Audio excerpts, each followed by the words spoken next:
Bismillahirrahmanirrahim. Alhamdulillahirabbil alamin. Wassalatu wassalamu ala asyrafil anbiya'i wal mursalin Sayyidina Maulana Muhammad wa ala alihi wa sahbihi ajma'in. Qala al-musannif al-imam al-habib al-allamah Ahmad bin Zain al-Habsyi rahimahullah, nafa'ana bi ulumih. Fatawakkulu muttasilun bizuhdi wa huwa al-musahhihu lizuhd wal mukammilu lah, wa huwa aidan muttasilun birridha lianna haqiqataha litawakkul ar-ridha bi qada'illah wa tadbirih, wa yatahaqqaqu dhalik inda taqattu'il asbab, wa man wajada qalbahu inda taqattu'iha radiyan bi hukmillah hasanaz zanni bi rabbih farihan bi tadbirih faqad sahha maqamuhu bi tawakkul wa dhahara sidquhu fihi. Wa in ta'allama 'inda dhalika qalbuhu lam yakun min ahlihi li'anna az-zahid al-haqiqiyya huwa alladhi la yata'assafu 'ala ma fata min ad-dunya wa la yafrahu bima ya'ti minha fa kayfa bil mutawakkil. Fa in lam yuzhir ash-shakwa wa lam yuksir as-sa'ya bit talab ma ta'allumi qalbihi fa huwa bi maqami sabr wa huwa duna ar-ridha, wa in azhara ash-shakwa wastaqsa bi izharihi ma ta'allumi qalbihi fit talab kharaja an maqami sabar ila akhir.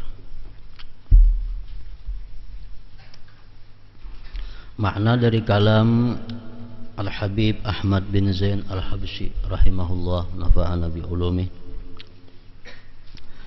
Tawakal berhubungan erat dengan zuhud.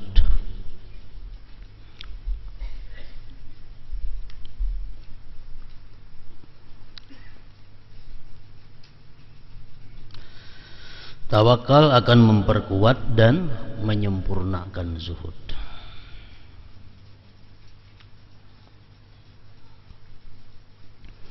Maksudnya di sini adalah bahwa tawakal itu kada akan kita dapatkan sebelum kita memiliki makam yang bernama makam zuhud. Karena kedudukan tawakal ini adalah makam yang menyempurnakan dan memperkuat zuhudnya seseorang. Sebagaimana kita sudah mengetahui di bab-bab yang telah terdahulu bahwa zuhud itu pengertiannya adalah tidak mencintai dunia. Itu artinya zuhud. Tidak mencintai dunia. Oleh para ulama dibagi sedemikian rupa, ada zuhud yang wajib, ada zuhud yang sunat, ada zuhud yang sifatnya keutamaan.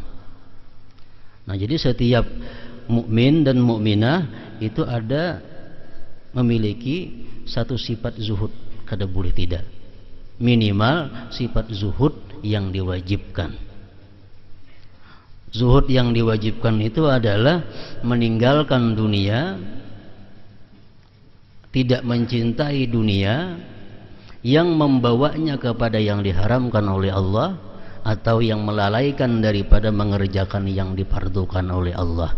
Nah, ini zuhud yang sekurang-kurangnya yang wajib dimiliki oleh setiap orang beriman. Ada keuntungan duniawi, tapi bila kita mengambil itu, kita akan melanggar hukum Allah. Atau bila mana kita mengambil itu, kita akan melalaikan satu keparduan yang diwajibkan oleh Allah. Nah, kalau kita punya sifat zuhud yang paling rendah, kita meninggalkan keuntungan dunia itu. Dunia ada, keuntungannya ada, hasilnya banyak, risiko ruginya kadada. Tapi kalau kita ambil itu, kita diharamkan oleh Allah. Nah, zuhud kita mencegah demikian. Zuhud kita mencegah demikian. Ini yang minimal zuhud, sekurang-kurang zuhud yang wajib dimiliki. Zuhud nang sunat ada keuntungan dunia, ada keuntungan nang mudah, ada keuntungan nang banyak. Tapi kalau aku ambil itu, banyak hal-hal nang sunnah tak tinggalkan. Kalau aku ambil pekerjaan itu, aku ambil keuntungan itu, sampai yang berjamaah nang selama ini ku gawi tak tinggalakan. Membaca wirid nang selama ini aktif tak tinggalakan. Membaca Quran nang dulunya setiap hari sekian juz tak tinggalakan. Gara-gara mengambil dunia ini. Nah, kalau kita punya sifat zuhud yang mustahab, sifat zuhud yang kedua, kita kadang mau mengambil dunia nang merugikan demikian. Nah, sifat zuhud yang tertinggi adalah meninggalkan dunia karena khawatir kalau itu melalaikan, mengganggu ibadahnya kepada Allah Subhanahu wa ta'ala. Jadi oleh ulama dibagi sedemikian zuhud tadi, zuhud yang wajib, zuhud yang sunat, zuhud yang utama. Tawakal kadang akan bisa kita dapatkan kalau sebelumnya kita memiliki zuhud. Karena tawakal ini adalah merupakan salah satu di antara sekian buah zuhud terhadap dunia. Jadi batangnya tawakal itu antara lain adalah zuhud dahulu. Karena mahnyar membuahkan tawakal. Para ulama menyimpulkan bahwa kalau kita mempunyai satu sifat zuhud, itu akan membuahkan 8 perkara. Jadi buah-buah yang 8 perkara ini kada akan kita rasai, kada akan bisa kita ambil kalau kada ditanam zuhud terlebih dahulu. Kita zuhud terhadap dunia, artinya kita ambil yang minim, kita ambil yang paling rendah. Kita kadang mengambil dunia kalau itu bertentangan dengan hukum Allah. Kita kadang akan mengambil satu pekerjaan, satu keuntungan kalau itu melalaikan kita daripada keparduan yang diwajibkan Allah. Kita kawa menerapkan itu dalam diri kita. Berarti kita sudah punya sifat zuhud yang minimal. Nah, itu akan membuahkan kita 8 perkara. Yang pertama, la yafrahun bima atahullah minad dunya bal yakhafun. Ini kelakuan orang yang zuhud. Dia tidak sukaria, tidak bergembira kalau diberikan Allah rezeki yang berlimpah ruah. Tetapi dia waspada. Nah, dia perhatian. Ini salah satu buah zuhud. Datang rezeki nang kada dikira-kira, datang dunia nang berlimpah ruah, nang di luar daripada perhitungan kita. Nah, orang yang punya sifat zuhud kada suka dengan demikian itu. Dia bahkan waspada. Nah, jangan-jangan ini adalah ujian Allah. Jangan-jangan ini cobaan yang diberikan Allah kepadaku. Apakah aku mampu menggunakan nikmat ini di jalan yang benar atau kada? Nah, lain hal orang yang kada punya sifat zuhud, begitu datang kepadanya dunia, dia parah, gembira ria. Nah, kadang memikirkan akibat apa dibalik yang diberikan Allah ini. Jadi orang yang zuhud pertama waspada terhadap anugerah yang diberikan Allah. Yang kedua, buah daripada zuhud itu adalah la ya'maluna amalan illa bil hujjah. Orang yang zuhud itu dia tidak akan mengerjakan satu pekerjaan melainkan dia nantinya mampu menjelaskan di hadapan Allah dengan tanpa rasa malu. Nang apakah pekerjaan, baik nang diambil, baik nang diunjuk, baik nang digawi, baik nang ditinggalkan, samuan itu inya gawi dengan satu keyakinan bahwa dia mampu mempertanggungjawabkan di hadapan Allah dengan tidak takut dan malu. Nah, ini buah daripada zuhud. Amun nang haram jelasnya kada wani mempertanggungjawabkan di hadapan Allah. Jelas inya malu. Yang ketiga, orang yang zuhud itu hasilnya buah didapatnya adalah musta'idun lil maut. Dia siap, punya persiapan bagi kematian. Nah, ini buahnya. Punya persiapan menghadapi kematian. Jadi semuaan sangu bekal-bekal yang bakal dilaluinya karena sudah ada persediaan.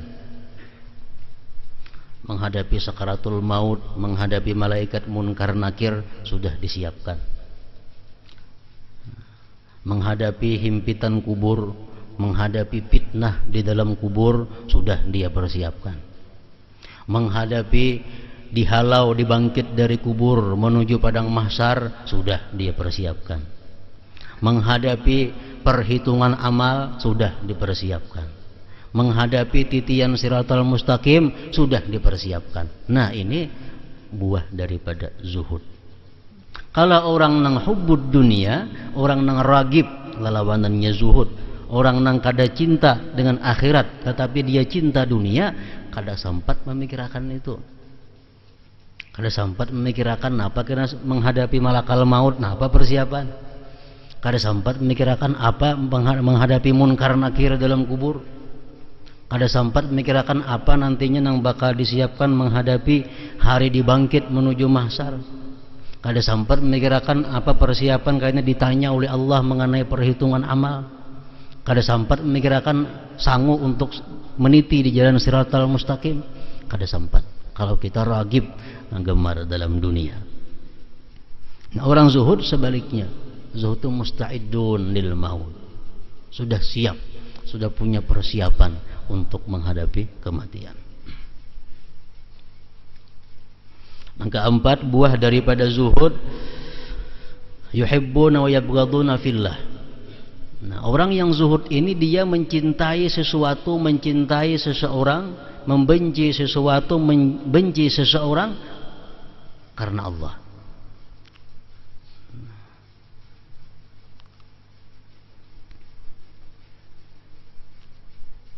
Langkah 5, orang yang zuhud itu akan dapat buah yahrisuna qulubahum anil fikri bi ghairi ma yardallah. Orang yang zuhud itu akan menjaga hatinya daripada memikirkan sesuatu yang kada disenangi Allah. Dia jaga hatinya memikirkan, merencanakan, meniatkan sesuatu yang kada disenangi oleh Allah. Jadi orang zuhud ini jauh daripada sifat dendam, jauh daripada sifat dengki, jauh daripada sifat berniat buruk kepada orang-orang muslimin muslimat. Kada ada. Karena hatinya dijaga daripada memikirkan yang kada disukai Allah. Langkah 6, la yakhafuna fillah laumata laim. Nah, orang yang zuhud ini dia tidak takut di jalan Allah celaan orang yang mencela. Ini orang zuhud ini dicela orang kah, dibenci orang kah, dihina orang kah, asal Allah aja jangan macam itu, kada dipersoalkannya. Nangku perbuat ini Allah senang, orang lain kada jadi masalah. Orang lain ridha kah, senang kah, suka kah, mencela kah, mencaci kah, kada jadi soal, asal Allah nang katuju.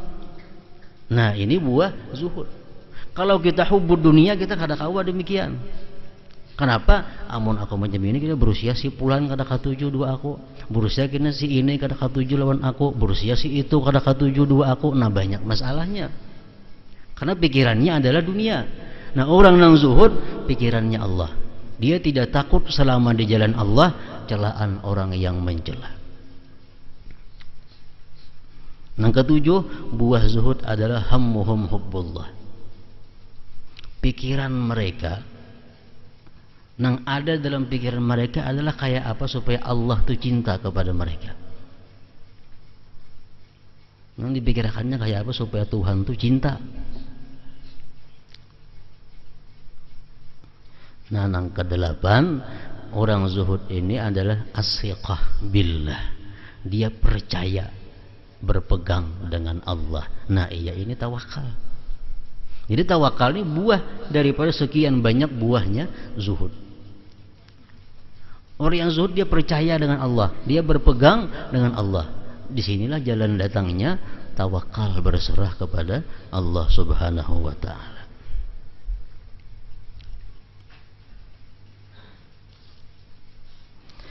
Jadi tawakal berhubungan erat dengan zuhud.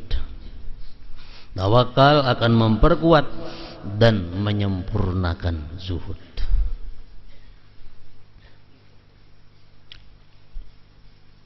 Jadi orang nang masih pengaruhnya hubud dunia, masih nang gemar dunia, artinya orang nang masih mementingkan dunia walaupun dibenci Allah, orang nang masih mementingkan dunia walaupun dimurkai oleh Allah, ini kada akan dapat tawakal. Kada akan dapat tawakal. Karena tawakal kedudukan yang tinggi. Di dalam tarikah Alawiyah kedudukan nomor 9 di antara 10 kedudukan tinggi tawakal ini. Jadi orang nang hubud dunia kada akan mencium baunya tawakal itu. Salah satu syaratnya zuhud dahulu. Tawakal juga berkaitan dengan ridha, sebab hakikat tawakal adalah ridha kepada qada, ketentuan dan pengaturan Allah. Jadi tawakal ini digapit oleh ridha. Tawakal diawali dengan ridha, diakhiri dengan ridha. Kenapa sebabnya? Karena orang yang tawakal itu adalah orang yang ridha Allah sebagai pelindung. Nah, jadi sebelum tawakal mesti ridha dahulu kepada Allah sebagai pelindung. Hanya kita bertawakal kepada Allah, hanya diserahkan urusan kepada Allah, diserahkan harta benda kepada Allah, diserahkan anak keluarga kepada Allah. Nah, sesudah itu apa yang dibikin oleh Allah kepada yang kita serahkan tadi, kita hadapi pulang dengan ridha kepada hukum Allah. Nah, jadi tawakal ini bainar ridha'ain, antara dua ridha. Ridha Allah sebagai pelindung, kemudian ridha terhadap apa yang dikerjakan, yang diperbuat oleh Allah Subhanahu wa taala.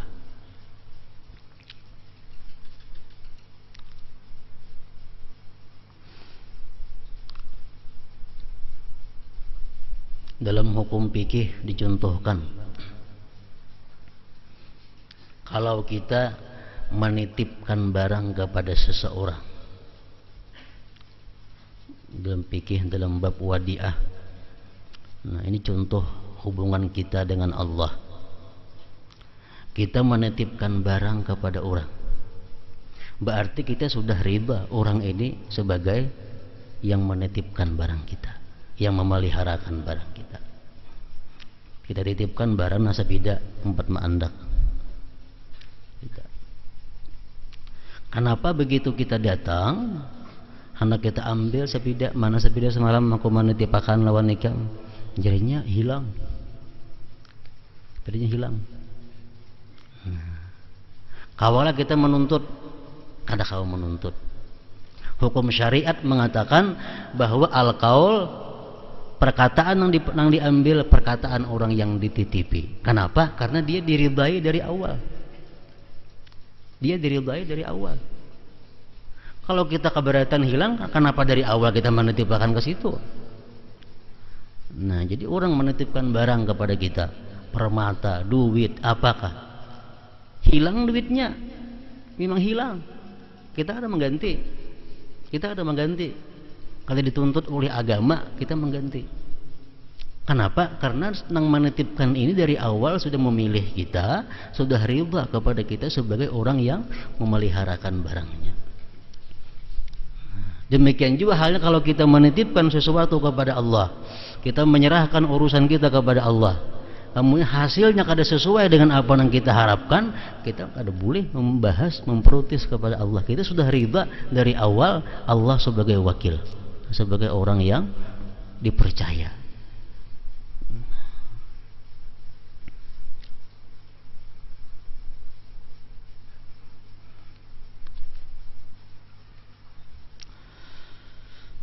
Tawakal juga berkaitan dengan ridha, sebab hakikat tawakal adalah ridha kepada qada, ketentuan dan pengaturan Allah. Dan tawakal ini baru akan benar-benar terwujud ketika seseorang sudah tidak lagi memiliki berbagai sebab untuk memperoleh rezeki. Jika dalam keadaan tersebut hatinya ridha kepada keputusan Allah, berprasangka baik kepadanya, merasa senang dengan pengaturannya, maka dia telah mencapai makam tawakal dengan sidik. Tawakal ini akan teruji, akan terlihat di waktu kita sudah kada memiliki apa-apa lagi. Usaha sudah kada ada lagi beisi, modal kada ada lagi beisi, kepercayaan orang sudah kada ada lagi. Nah, di sini tawakal kita diuji. Tawakal kita bujur-bujur diuji. Nah, jika dalam keadaan tersebut hatinya ridha kepada keputusan Allah, berprasangka baik kepada Allah, merasa senang dengan pengaturannya, maka dia telah mencapai makam tawakal dengan benar, artinya dengan sidik. Mungkin kita masih banyak beisi usaha, masih banyak beisi harta, nama masih harum, itu sulit kita menguji bujur kadanya tawakal kita. Karena asbab masih mengelilingi kita. Tawakal kita bujur-bujur diuji sewaktu kita sudah kehilangan segala-galanya.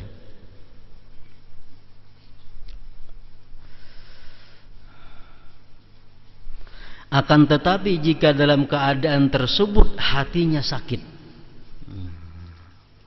sudah kada punya usaha, sudah kada punya modal, orang kada percaya lagi, hatinya sakit, maka dia belum mencapai makam tawakal. Dia belum mencapai makam tawakal. Karena bahwasanya orang yang zuhud sebenarnya ialah orang yang tidak pernah merasa sedih bagian dunia yang terluput darinya, dan tidak pula merasa senang dengan yang ia peroleh. Lalu bagaimana kiranya dengan seseorang yang bertawakal, lebih lagi daripada zuhud. Orang zuhud saja kada sedih kehilangan dunia, apalagi orang yang bertawakal kepada Allah Subhanahu wa taala. Kalau kita misalnya kehilangan sesuatu, lalu kita berdoa kepada Allah, ya Allah, balaskan orang mencuntan hartaku, itu sudah dicurit daripada golongan orang yang bertawakal. Apalagi kita mengadukan ke polisi, apalagi kita mencari ke situ kamari, apalagi kita mencari tukang tangguh, tukang ramah, apalagi kita macam-macam, jauh daripada kelakuan orang yang tawakal. Artinya kita ini bertawakal, benda kita, harta kita ada yang hilang. Lalu kita berdoa kepada Allah, ya Allah, berikan tindakan kepada orang yang mengambil hartaku. Nah, berdoa seperti itu sudah menggugurkan daripada kedudukan tawakal, sudah gugur daripada kedudukan orang yang tawakal. Karena tawakal ini adalah merupakan buah daripada zuhud. Orang zuhud itu kada akan sedih bila hartanya hilang. Kalau berdoa demikian berarti sakit hati ngarannya. Nah, jadi kedudukan tawakal demikian. Makanya orang tawakalnya masuk surga bigairi hisab. Orang yang tawakal kepada Allah masuk surga bigairi hisab. Kada dihitung-hitung lagi, langsung ke surga. Ya kelakuannya ya macam tadi.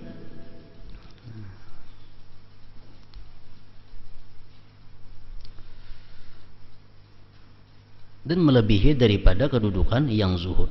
Orang yang zuhud saja, andai kata dia kehilangan dunianya, dia tidak akan sedih. Lalu bagaimana kiranya dengan seseorang yang bertawakal? Seorang yang bertawakal.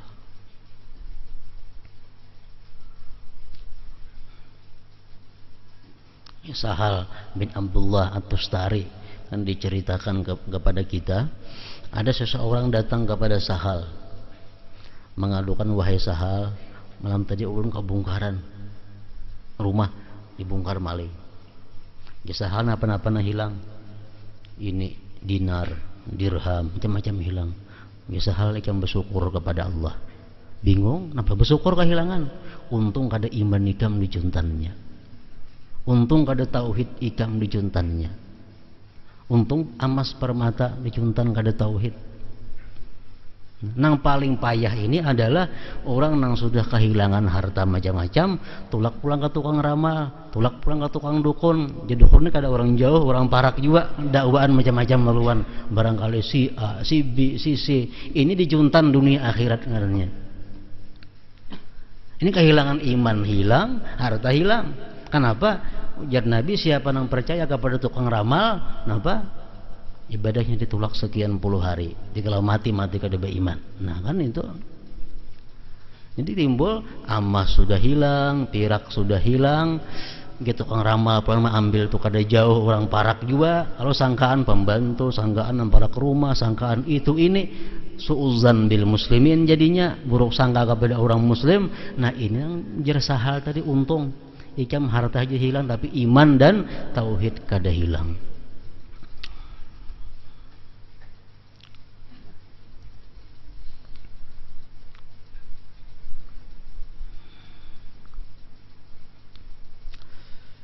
Jika hatinya sakit ketika tidak memperoleh karunia Allah.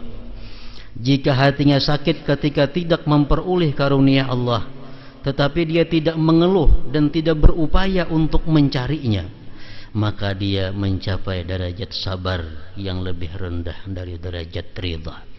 Ini kehilangan sakit hati. Nah, hartanya hilang. Tapi nya kadang menyampaikan berita ini kepada siapa juga pun. Dan dia kadang mendoakan kada baik kepada orang yang mengambilnya itu. Nah ini orang mencapai derajat sabar yang lebih rendah dari derajat ridha. Jika hatinya sakit dan berkeluh kasah ketika berupaya mencari karunia Allah yang terluput darinya, maka dia telah keluar dari derajat sabar. Hatinya sakit karena kehilangan itu, kunyuk-kunyuk pulang mencariin yang hilang itu. Nah ini double sabar kada dapat, apalagi ridha.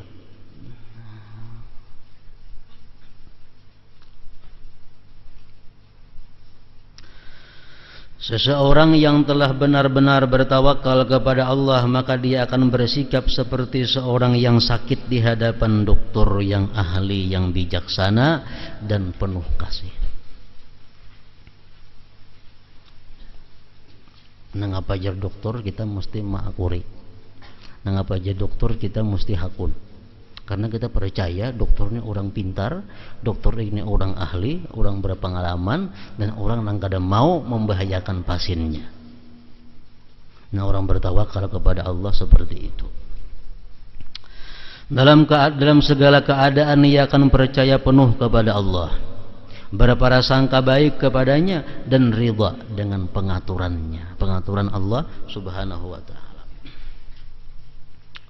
Karena itulah Sayyidina Umar radhiyallahu anhu berkata, aku tidak pernah peduli, artinya kada pernah memikirkan bangun di pagi hari sebagai orang miskin atau orang kaya, sebab aku tidak pernah mengetahui mana di antara keduanya yang baik bagiku. Inilah orang yang benar-benar bertawakal dan ridha. Dia hanya merasa bahagia dengan perlakuan Allah. Seseorang yang diuji oleh Allah tetapi dia menyadarinya sebagai sebuah nikmat yang diberikan Allah kepadanya, dan hatinya tidak sakit karenanya, bahkan dia merasa bahagia karena telah memperoleh kemurahan dan rahmat Allah, maka dia seorang yang telah benar-benar bersyukur kepada Allah. Artinya memuji Allah dalam segala keadaan, baik dalam keadaan susah, baik dalam keadaan senang, dia puji Allah, dia bersyukur kepada Allah karena dia menganggap itulah aturan Allah, perlakuan Allah yang terbaik untuk dirinya.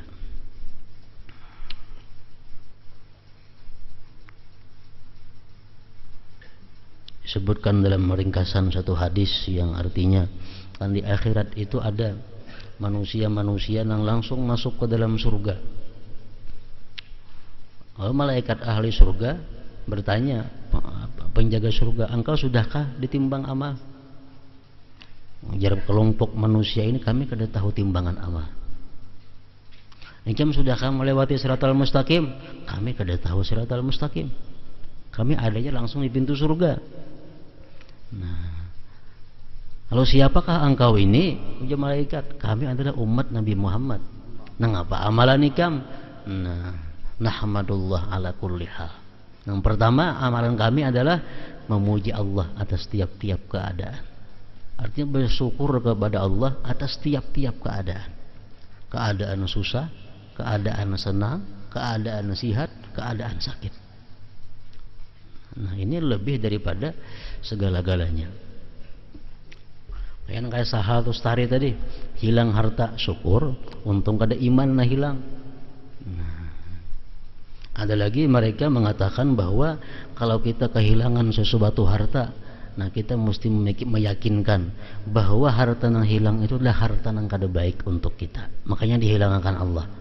Jikalau itu baik bagi kita, Allah kada akan menghilangkan daripada kita.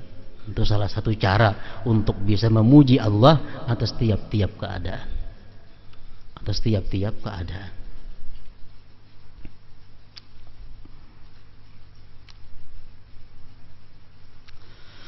Berbagai makam yang terdapat di dalam agama saling berhubungan dan tidak dapat dipisahkan. Berbagai makam yang terdapat dalam agama saling berhubungan dan tidak dapat dipisahkan. 10 makam: taubat, wara, zuhud, fakir, sabar. Nah, fakir, syukur, sampai tawakal, ridha, itu kedudukan-kedudukan dalam agama satu sama lain itu berhubungan. Satu dengan yang lainnya kada kawa dipisahkan. Misalnya aku tawakal kepada Allah, tapi nya hubud dunia maulah kada mungkin ada. Kada mungkin ada. Karena tawakal hubungannya dengan zuhud di dunia. Tobat.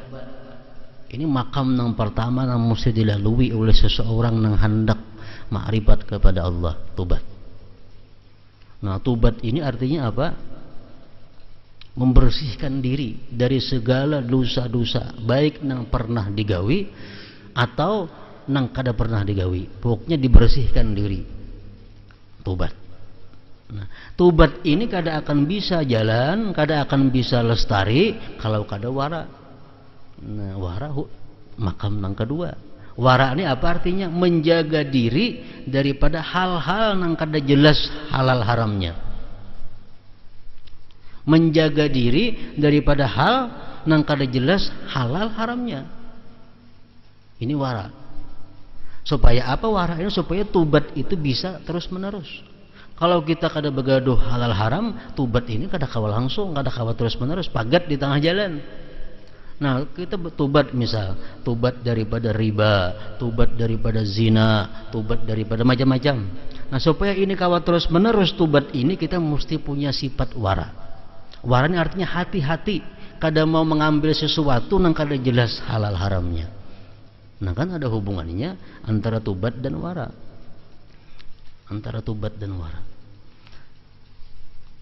Jadi wara ini jangan diartikan hanya masalah makanan, itu hanya satu bagian dari sekian banyak bagian wara. Wara ini mencakup pakaian. Nah, pakaian ini boleh kada aku pakai? Ragu-ragu, oh kada usah dipakai. Nah, itu arti wara. Makanan ini boleh kada dimakan? Ragu-ragu, kada usah dimakan. Minuman ini boleh kada aku minum? Kada jelas hukumnya. Nah, jangan diminum. Kata-kata ini boleh kada aku ucapkan? Ragu-ragu, boleh kada usah diucapkan. Nah, itu wara. Segala sesuatu ini kita duduki kedudukan wara ini supaya tobat yang kita lakukan itu bisa jalan terus menerus. Nah, imbah wara apa lagi? Zuhud. Nah, zuhud apa? Sabar, fakir, syukur. Semuaan itu ada hubungannya, ada keterkaitannya. Berbagai makam yang terdapat di dalam agama saling berhubungan dan tidak dapat dipisahkan. Dengan kemurahannya, kemurahan Allah, Kami memohon kepada Allah, ujar pengarang ini, semoga Allah menghubungkan kita dengan orang-orang yang telah mencapai berbagai makam tersebut,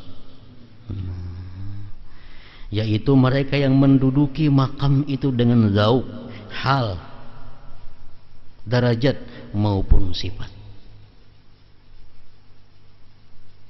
Artinya kalau kita belum sampai menduduki makam tawakal, kalau sampai menduduki makam zuhud, belum sampai menduduki makam ridha, ujar pengarang ini, mudah-mudahan kita digabungkan barang lawan bubuhannya itu. Nah, itu maksudnya. Semoga Allah tidak menyiksa kita karena ucapan kita. Nah, ucapan ini yang paling banyak membuat manusia di dalam neraka. Ucapan. Segala dosa, segala macam dosa, mulai dosa kecil sampai dosa besar, sampai kepada kafir kepada Allah, itu bisa dari ucapan. Bisa dari ucapan. Dan ibadah yang paling kecil sampai ibadah yang paling ganal pahalanya bisa juga dari ucapan.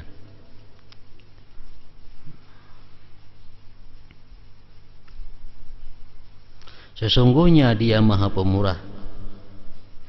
Barang siapa percaya dengan sesuatu, maka dia akan memperoleh bagian darinya, walaupun dia belum mampu bersikap sesuai dengan kepercayaannya.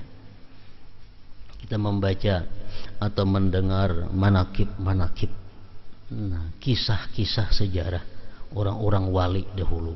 Kayak apa orang itu hubungannya lawan Tuhan, kayak apa ridhanya, kayak apa tawakalnya, kayak apa khusyuknya.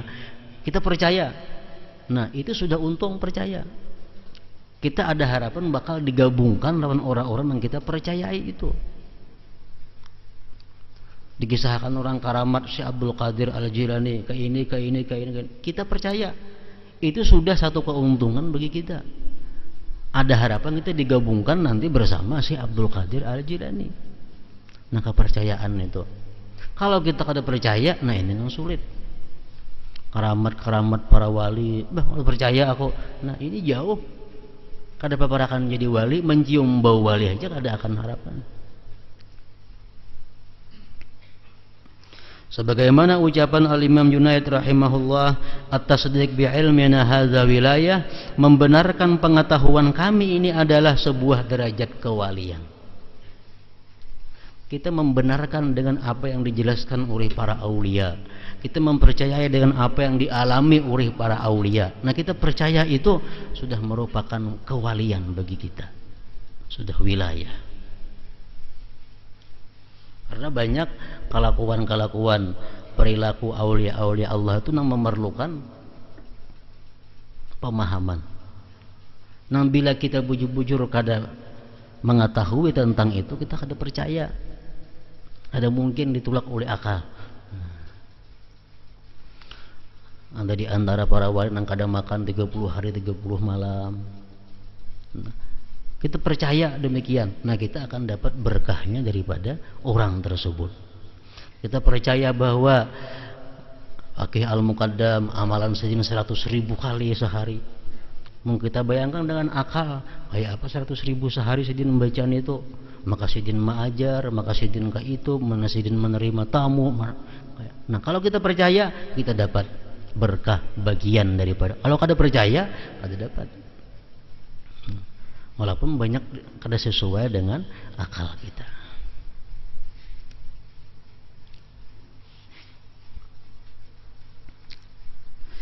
Ilmu tawakal dan segala hal yang berhubungan dengannya adalah samudra luas yang sangat dalam. Banyak orang berilmu tenggelam dan binasa di dalamnya. Bagaimana tidak? Sedangkan dasar dari ilmu tersebut adalah ilmu tauhid.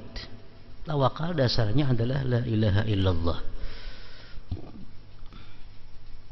Karena itulah Sayyid Abdullah bin Alawi Al-Haddad rahimahullah dalam bait syair sebelumnya berkata, dan berusahalah untuk memiliki sebagian sikap tawakal. Beliau menggunakan kata sebagian, yang berarti tidak secara keseluruhan. dan awal perjalanan menuju sebuah tujuan terakhir.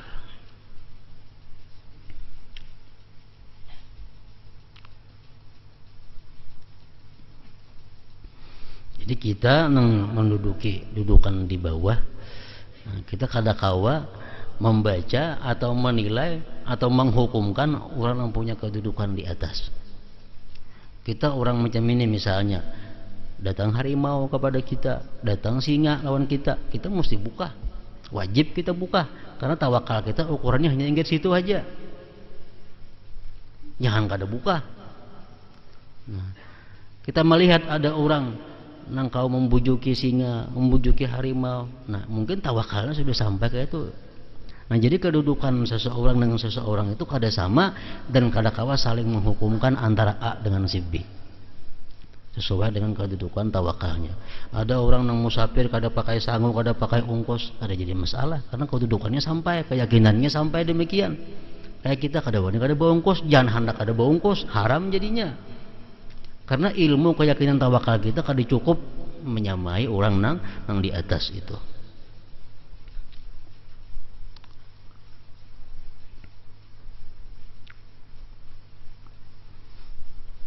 Dikisahkan dalam satu kisah, ada Abu Hamzah Al-Khurasani. Ini seseorang aulia Allah yang memiliki tawakal sangat kuat kepada Allah. Nah, ini Abu Hamzah Al-Khurasani ini, beliau sama sekali kada terkait, kada tergiur, kada tergoda kepada makhluk apapun. Dia hanya kepada Allah. Jadi ujar Sidin, suatu hari aku berjalan, dalam perjalananku menuju berhaji sorangan dari rumah, sorangan berangkat. Khurasan ini Iran tuh Khurasan bahasa dahulunya. Dari Iran berjalan sampai di perjalanan, Sidin aku tergugur di sebuah sumur. Nah, tergugur, hendak naik kada kawa lagi. Baku ciak minta tolong kepada manusia. Tawakal aku kada memberiakan. Aku hanya minta tolong kepada Allah, tidak kepada manusia. Ini Abu Hamzah Al-Khurasani. Amun nang kayak kita baku jiak, jangan beranai di situ mati. Karena keyakinan kita kada sama dengan Abu Hamzah Al-Khurasani ini. Jadi jadi Abu Hamzah karena dalam sumur itu tiba-tiba ada suara orang berjalan di atas.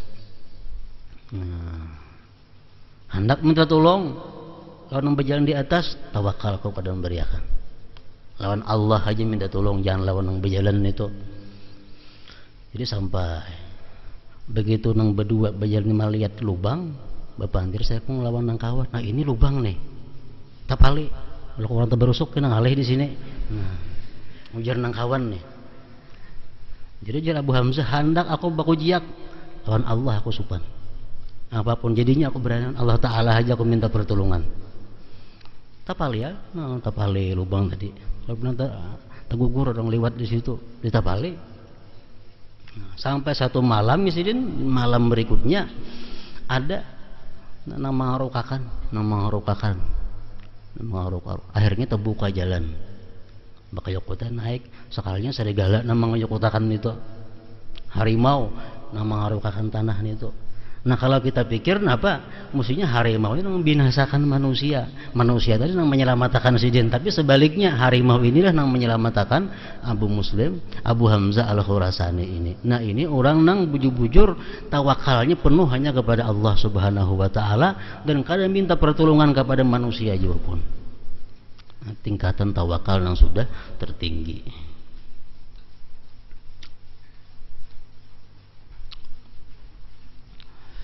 Allah mewahyukan, wa may yatawakkal 'ala Allah fa innallaha 'azizun hakim. Barang siapa bertawakal kepada Allah, maka sesungguhnya Allah Maha perkasa lagi Maha bijaksana. Wa may yatawakkal 'ala Allah fa huwa hasbuh, dan barang siapa bertawakal kepada Allah, niscaya Allah akan mencukupi keperluannya. Ini semua Quran. Al-Quran menyatakan, Innallaha yuhibbul mutawakkilin, sesungguhnya Allah menyukai orang-orang yang bertawakal.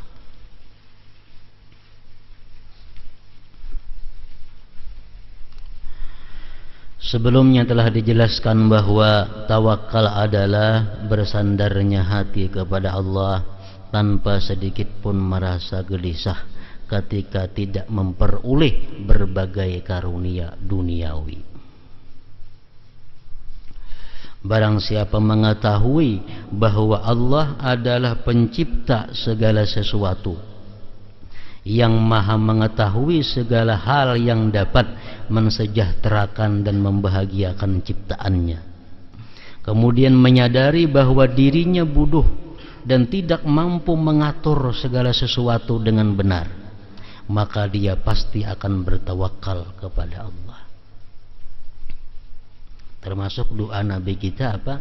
Rabbi la takilni ila nafsi tarfata ain. Rabbi la takilni ila nafsi tarfata ain. Ya Allah, ya Tuhanku, jangan Engkau serahkan mengurus diriku ini kepada aku barang sekejap mata jua pun. Karena kalau kita ini disuruh Tuhan mengurus diri kita, sekejap mata pun kita akan mati. Sekejap mata pun kita akan mati. Makanya di dalam awak manusia ini hal-hal yang sangat penting, hal-hal yang sangat vital itu langsung Allah yang mengurusinya. Kada diberiakannya kita mengurus. Menurut Imam Ghazali mengatakan dalam awak kita ini ada 3 gerakan yang diatur oleh Allah, yang bukan aturan kita. Nah, kalau kita menggerakkan tangan ini tergantung kita nak bergerak anak kada. Karena mau kita gerakkan kada apa-apa, kita diamakan pun kita kada bakal mati. Menggerakkan batis, menggerakkan kepala, mengijipakan mata, itu diserahkan Tuhan kepada kita. Karena mun itu kita kada bergerak, ya kita kada apa-apa. Tapi ada 3 perkara ini yang Tuhan langsung kada diserahkannya kepada kita mengurus. Karena mun kita nama urus, kita mati. Mengapa? Yang pertama jantung. Imam Ghazali mengatakan gerak jantung itu Allah yang memegangnya. Karena kalau kita bisa kada ingat menggerakkan mati. Jantung setiap detik bergerak. Nah, kita kada ingat pun tetap bergerak. Kita guring pun tetap bergerak. Jantung. Yang kedua usus. Gerak usus kita itu langsung dipegang oleh Allah. Yang ketiga gerakan ginjal kita, utut ginjal itu menyaring racun-racun makanan minuman. Nah 3 perkara ini Allah akan memberiakan kita mengurus. Itu kita nama urusnya. Kenapa? Kalau kita ada ingat berbahaya itu.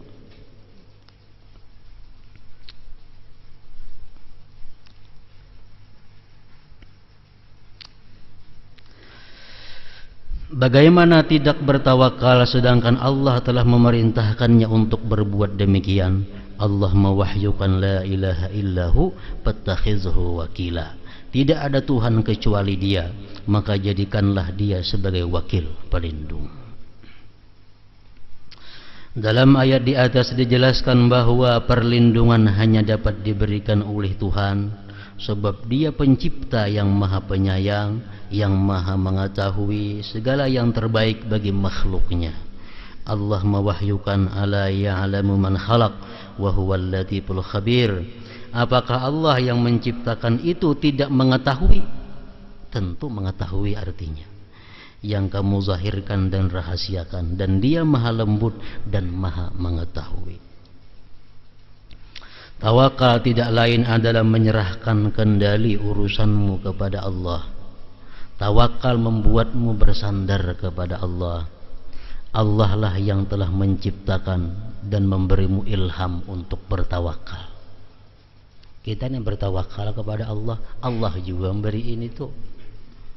Walaupun demikian, Allah masih memujimu karena engkau telah bertawakal kepadanya. Padahal Allah memuji itu memuji dirinya sendiri sebenarnya, karena tawakal kita ini adalah ilham dari Allah juga. Padahal semua urusan itu di bawah kekuasaannya, berasal darinya dan ditujukan kepadanya. Lihatlah betapa besar kemurahannya Allah subhanahu wa ta'ala. Kemudian niat saleh, muraqabah dan khusyuk.